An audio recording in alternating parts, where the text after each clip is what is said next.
दोस्तों, भारतीय इतिहास के पन्नों में टीपू सुल्तान के नाम पर भले ही विवाद चल रहा हो, लेकिन इस बात से इनकार नहीं किया जा सकता कि इतिहास के पन्नों से टीपू सुल्तान का नाम मिटा पाना असंभव है। क्योंकि दोस्तों, मिटाया उससे जाता है जिसे लिखा गया हो, और इतिहास लिखा नहीं बनाया जाता है। दोस्तों, टीपू सुल्तान ने अंग्रेजों को नाको चने चबवा दिए थे। टीपू सुल्तान जिन्होंने अंग्रेजों के नाक में दम कर रखा था, वही टीपू सुल्तान जिन्होंने कहा था कि गीदड़ की 100 साल की जिंदगी से अच्छा है कि शेर की एक दिन की जिंदगी जियो। टीपू सुल्तान के यही अल्फाज आज इतिहास के पन्नों पर सुनहरे अक्षरों में दर्ज हैं। दोस्तों, आज के इस वीडियो में हम टीपू सुल्तान के बारे में जानेंगे, तो दोस्तों वीडियो को थोड़ा सा भी स्किप मत करना और पूरा देखना। दोस्तों, टीपू सुल्तान ही वो बहादुर योद्धा थे जिसके जीते जी अंग्रेज हिंदुस्तान पर अपने पैर पसार न सके। टीपू के मरने से पहले अंग्रेज सिपाहियों ने कहा था कि जिस दिन हमने टीपू को मार दिया, उस दिन से हिंदुस्तान पर हमारा कब्जा होगा, और शायद ऐसा ही हुआ। टीपू सुल्तान भारत के इतिहास के एक ऐसे योद्धा भी थे जिसकी दिमाग, सूझबूझ और बहादुरी ने कई बार अंग्रेजों को घुटने टेकने पर मजबूर कर दिया।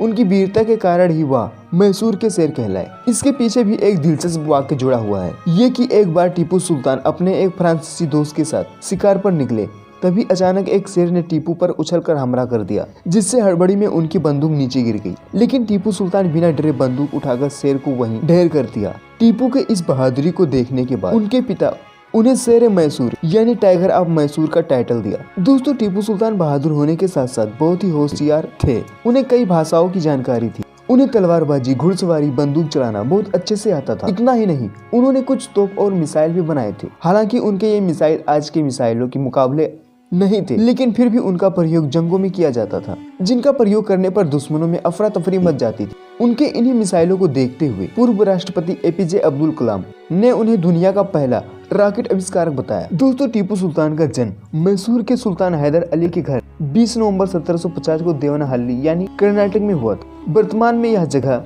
बेंगलोर सिटी के उत्तर से 30 किलोमीटर दूर है। टीपू सुल्तान का पूरा नाम फतेह अली टीपू था। उनके पिता हैदर अली मैसूर राज्य के सैनिक थे। उन्होंने बहुत जल्दी दक्षिण में अपनी शक्ति का विस्तार आरंभ कर दिया। इस कारण अंग्रेजों के साथ साथ निजाम और मराठे भी उनके शत्रु बन गए। शुरुआती से ही हैदर अली ने अपने पुत्र टीपू को काफी मजबूत बनाया और उन्हें हर तरह की शिक्षा दी। टीपू ने 18 वर्ष की उम्र में अंग्रेजों से पहला युद्ध जीता था। टीपू काफी बहादुर होने के साथ साथ दिमागी सूझबूझ और रणनीति बनाने में बेहद माहिर थे। अपने शासनकाल में भारत में बढ़ते ईस्ट इंडिया कंपनी के साम्राज्य के सामने वह कभी भी नहीं झुके और अंग्रेजों से जमकर लोहा लिया। मैसूर की दूसरी लड़ाई में अंग्रेजों को शिकस्त देने में उन्होंने अपने पिता हैदर अली की काफी मदद की थी। उन्होंने अंग्रेजों ही नहीं बल्कि निजामों को भी धूल चटाई।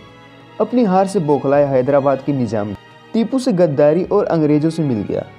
मैसूर की तीसरी लड़ाई में जब अंग्रेज टीपू को हरा नहीं पाए और हार गए, तब अंग्रेजों ने टीपू की सबसे बड़ी कमजोरी को तलाशना शुरू कर दिया, और इस बीच उनकी मुलाकात टीपू सुल्तान के एक जनरल मीर सादिक से हुई, जिसे अंग्रेजों ने मैसूर का बादशाह देने का झांसा दिया और उसे अपने काम में इस्तेमाल करना शुरू कर दिया। मीर सादिक महल में क्या चल रहा है, वह इस सब की जानकारी अंग्रेजों को देने लगा।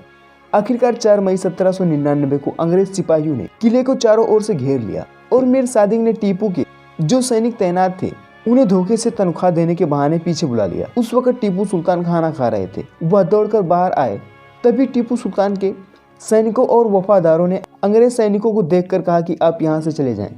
तब टीपू ने कहा था कि सियार की 100 दिन की जिंदगी से बेहतर है कि शेर की एक दिन की जिंदगी जियो, और यह बहादुर योद्धा अंग्रेजों से लड़ते लड़ते शहीद हो गया। दोस्तों, शेर मैसूर टीपू सुल्तान ने 156 मंदिरों को जमीन और गहने दान दिए। 10,000 सोने के सिक्के कांची मंदिर को दान दिए थे।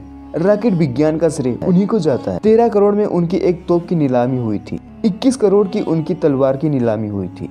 टीपू सुल्तान के शहीद होने के बाद अंग्रेजों ने टीपू सुल्तान से संबंधित सभी सामान अपने साथ ब्रिटेन ले गए। आज भी वहाँ के म्यूजियम में यह सब सामान मौजूद है। लेकिन दोस्तों, अफसोस इस बात का है कि आज इस बहादुर योद्धा को एक विलन के तौर पर दिखाया जाता है, क्योंकि इनके इतिहास को लोगों ने तोड़ा मरोड़ा और अपने ढंग से लिखा है, जैसा कि वो हर मुस्लिम बादशाहों के साथ करते आ रहे हैं। दोस्तों, आपसे एक रिक्वेस्ट है कि आप इस वीडियो को अपने दोस्तों के साथ ज्यादा से ज्यादा शेयर करें, ताकि ज्यादा से ज्यादा लोग शेर मैसूर टीपू सुल्तान के बारे में जान सके। और दोस्तों, इस वीडियो को एक लाइक कर दीजिए और हमारे इस चैनल को एक सब्सक्राइब